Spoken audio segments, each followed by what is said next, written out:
essentially the white guy.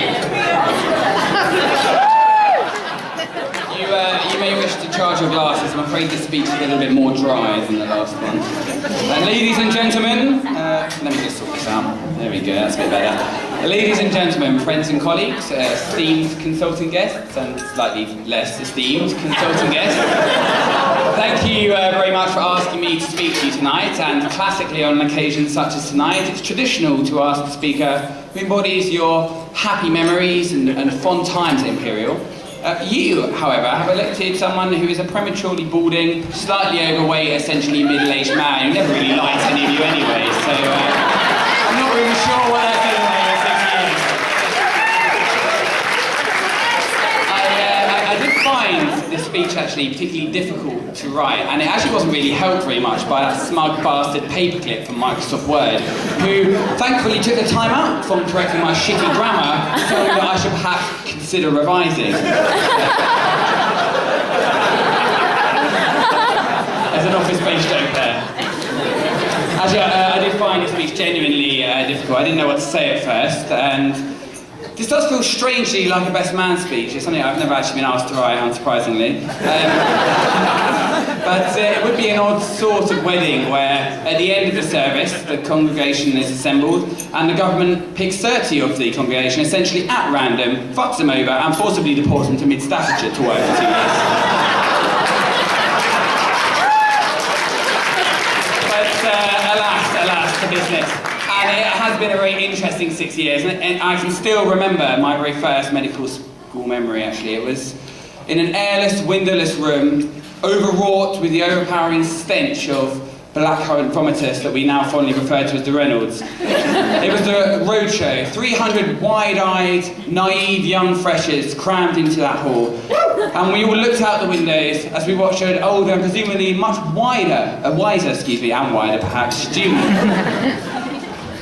desperately shoveling what appeared to be wholly undercooked chicken into his face before sliding semi-comatose onto the concrete steps to be robustly kicked by his friends. Now, to me that sounds like the end of a good night out now, but at the time, I, like many of you, thought, what the fuck have I let myself into?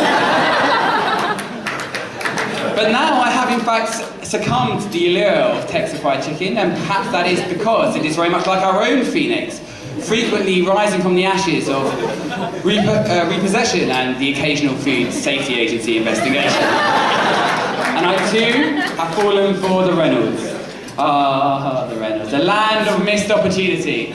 I mean, I will forever remember that feeling of warm schadenfreude you get from standing in, if anything, a dangerously overheated Reynolds, looking through the large glass windows at fellow students. Students who, clad in £3 lingerie, desperately freezing to death in a queue that only ever seems to move backwards, clawing at the windows like damp, sodden refugees in search of the sweet, sweet nectar that is an orange reef. Others have found the man and or woman or both of their dreams in the Reynolds, but presumably only if those dreams extend to lengthy, awkward clinic visits, inconclusive test results, and long antibiotic therapy. Others, however, have found nothing except insanity and disappointment at the hands of the world's most complex soap dispenser, only then to succeed.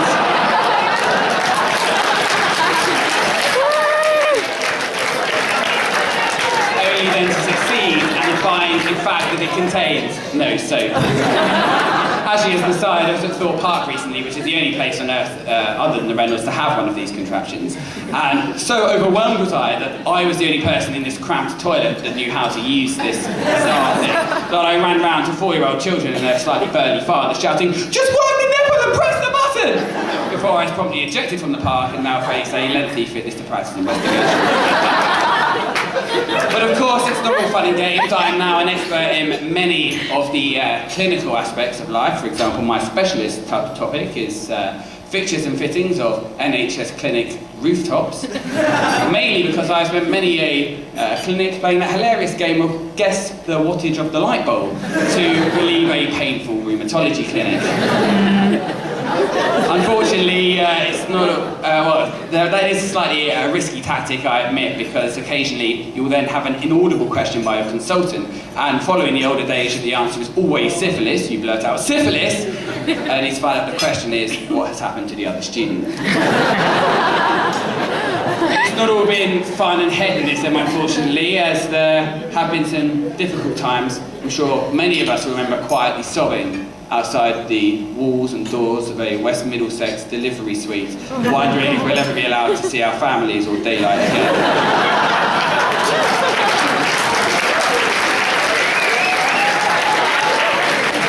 So really, I suppose at the end of it all, what is it that we're here for? And of course, it is to become very much alike our illustrious consultant colleagues, many of whom are sitting amongst you tonight. But I mean, who actually are these people? Who are they really? And they are looking very nervous now for some reason. They have contributed so much to our medical education, and I want to know who they are. Well, like all good medical students, when I want to get information, I turn to a reputable peer-reviewed resource, something available online for instant access, something written by the people and for the people. I am, of course, talking about Urban Dictionary. Now, for those of you that are not aware, Urban Dictionary is ostensibly a dictionary written by the internet, for the internet, and it has some rather interesting definitions. Now, I know there are some qualms about the accuracy of online databases, so of course I have made every effort to ensure it's accurate. Let's just take a round. Let's take myself, for example, put myself through the dictionary. Henry, and just to focus in on one of these, a translated contemporary version of the word hero. Henry will rise to the occasion when most needed, especially during times of epic battle at interstellar conflict. Well, I'm sure that's bang on the money, as I'm sure you'll all agree. But just to be 110% sure, let's look at Ashley now. Fantastic final year dinner chair. He's given us such an amazing evening tonight. And that comes up trumps again. A name that means vision of beauty, very sweet and caring. Yes, very touching, I'm sure.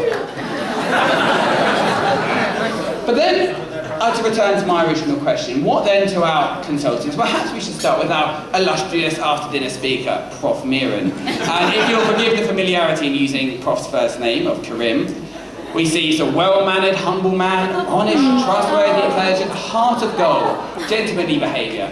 I think that's pretty much accurate. But my favourite is definition number 3, an ultra-sexy Renaissance man.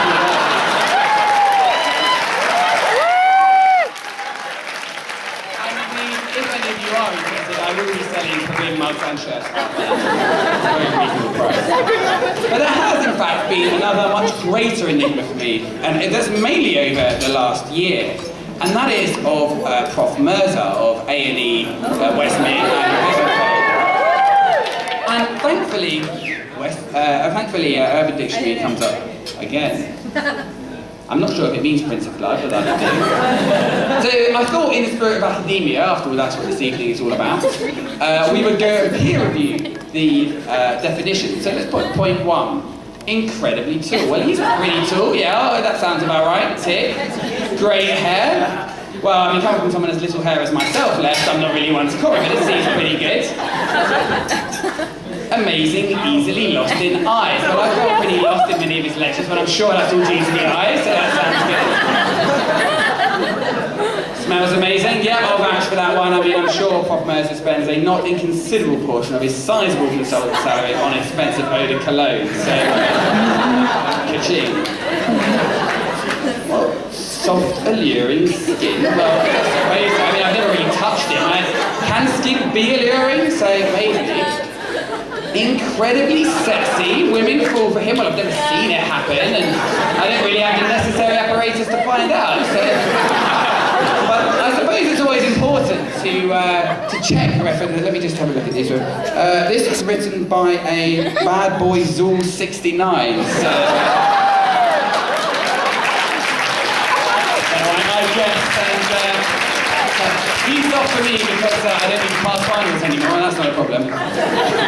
But in fact, we do need to enjoy tonight because we will descend now into the next grave few months of deciding upon the painfully witty Facebook status you will all make announcing you have become doctors. Because I have absolute faith in every single one of you here, and I know this not because I know some of you, because that would probably be the opposite, but mainly because thanks to the situational judgment test, and because of this, I know that you all now know that it is completely and utterly wrong to masturbate furiously in a cupboard whilst attempting to drunkenly administer spinal anesthesia to a patient you have recently finished an illegitimate relationship with.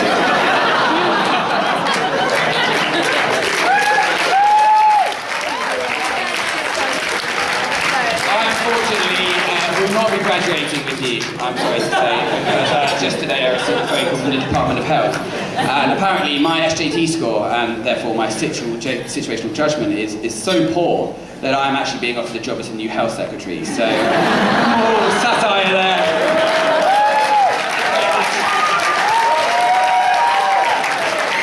So now, if I may, I want to conclude the reel, because I can see Ashton prowling at the edge, so I'm probably up in my 10 minutes.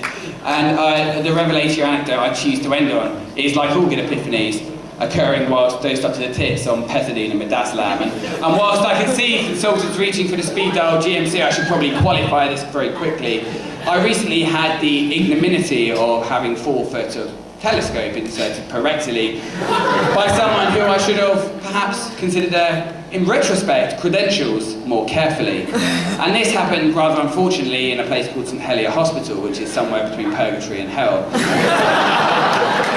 And unfortunately also it's very much a preserve of these bizarre Quasimodo-like beings known as St George's medical students. And whilst lying there with the heady mix of opiates coursing desperately through my veins, there was but one thought echoing round my empty skull. Do not let any of those fucking Georgia students near my arsehole.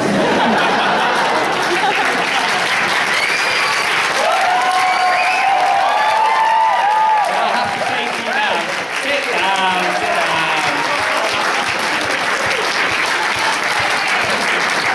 But I have to say to you now, that such pride, confidence and faith that I have in almost every single one of you, that I would have been, should this have happened at St Mary's, absolutely honoured to let any of you near my arsehole. I wish you all the very best of luck, and thank you and good evening.